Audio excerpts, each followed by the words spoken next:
So this guy, Saifedean, he wrote the Bitcoin Standard, which Bitcoiners pretend to have read like dozens and dozens of Bitcoin-related books, and half the time I don't believe them, and I think maybe the only one that they actually read is his. Bitcoin Standard is a pretty popular one out there. Anyway, he had this interesting tweet I wanted to start with. He says that 5 years ago, at the height of Corona hysteria, everyone worried about their savings. And if you put $10,000 into a risk-free long-term U.S. government bond back then, you'd only have $6,000 today. And the reason that's possible is because of the inflation and the debasement in purchasing power. So in real terms, that $10,000 you put, it would only be $6,000 today. In nominal terms, it would be a little over $10,000, but in real terms, it's $6,000. So you'd lost like almost half of your purchasing power just in those 5 years. And then he lists that alternatively, if you would have put that $10K in the risky speculative tulip Bitcoin, you'd now have $106,000. Then he says, have fun staying poor, Bondcucks. It's not like a completely fair comparison because he's doing inflation adjusted for the bonds, but he's not doing it for Bitcoin. But still, if you did it for Bitcoin, you'd have like 84K. So you'd have turned 10K into 84K. So like 8.5x. Whereas if you did it with bonds, you'd have like a negative 50%, 40%, whatever yield. Just ridiculous. And then I thought his Bondcucks was pretty funny. So some of these replies are great. This one says, Grok define Bondcuck. Then this guy laughs at it, and Saifedean replies, is there anything more cucked than lending your money to someone who can print it for free? It's pretty funny, makes you think. The other thing I wanted to highlight was 88 Sats Radio's, the daily Bitcoin journey. He had an interesting discussion towards the end of his post. If you don't know Jor and the daily Bitcoin journey, definitely check out his channel. Amazing content, and he puts out hours of content almost every day.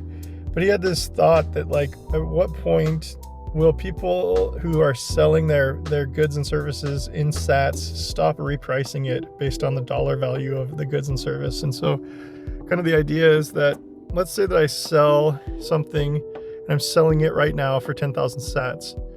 But as the fiat price of Bitcoin goes up, that 10,000 sats now becomes increasingly more valuable. And so I would have to lower the price of my good or service. So instead of charging 10,000 sats, I would charge 5,000 sats when the fiat price of Bitcoin has doubled, and so on and so on. But there has to be like a cleaving point to where Bitcoiners no longer really care so much about the fiat price and they stop repricing it. And that may not happen for quite a while. It may happen sooner than we think. We don't really know. But the other interesting thing to think about that is that Bitcoin being capped, it's a hard asset that's capped. You can't print any more of it. And so actually, over time, as Bitcoin becomes rarer, the price of every good should actually naturally fall. And so there might be a disinflationary aspect to goods. And that might actually be exacerbated because right now, Jeff Booth always talks about how technology is deflationary, and so the fact that we live in inflationary times during what should be deflationary technological advancements means that when we're on a Bitcoin standard of hard money, that these technological advancements and disinflationary pressure will actually show itself. And so that, coupled with the hard capped supply, might actually increase deflationary quite a bit more, and we might end up actually in some kind of a utopia that we don't really need money anymore. There might be some people still using it, but it might be where we push more towards everyone having enough to meet their baseline needs, and you don't really need money to get food or shelter or the basics, in more of a Star Trek utopia. Then, of course, there's the debate about renaming sats. Like Jack Dorsey wants to rename a sat to a byte. Some people are saying we should rename sats to Bitcoin and change the name Bitcoin to mean something else. I think it's all kind of ridiculous. Like, the free market's kind of already decided, and consensus has decided that the base unit is sat. But I think something that we could use is actually to start using the name of 100 satoshis more. So apparently 100 satoshis is called a bit, and so that's going to be important. Like say that one Bitcoin goes to $1 million fiat.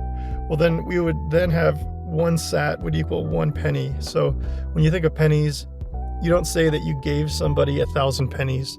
You say that you gave them $10, which represents 1,000 pennies. And so similarly, we wouldn't say that when Bitcoin's at $1 million, we wouldn't say, oh, I'll give you 10,000 sats for that. You would say, I'll give you 10 bits. And I think just clarifying the language and starting to use it more and more is going to be important as the fiat price goes up and we start to reach that tipping point to where fiat isn't as important. And so that's just something else that people have been talking about that I wanted to highlight. I'll give the final word to American Hodl. He says, what if we rename pennies dollars? That's how stupid this debate is. All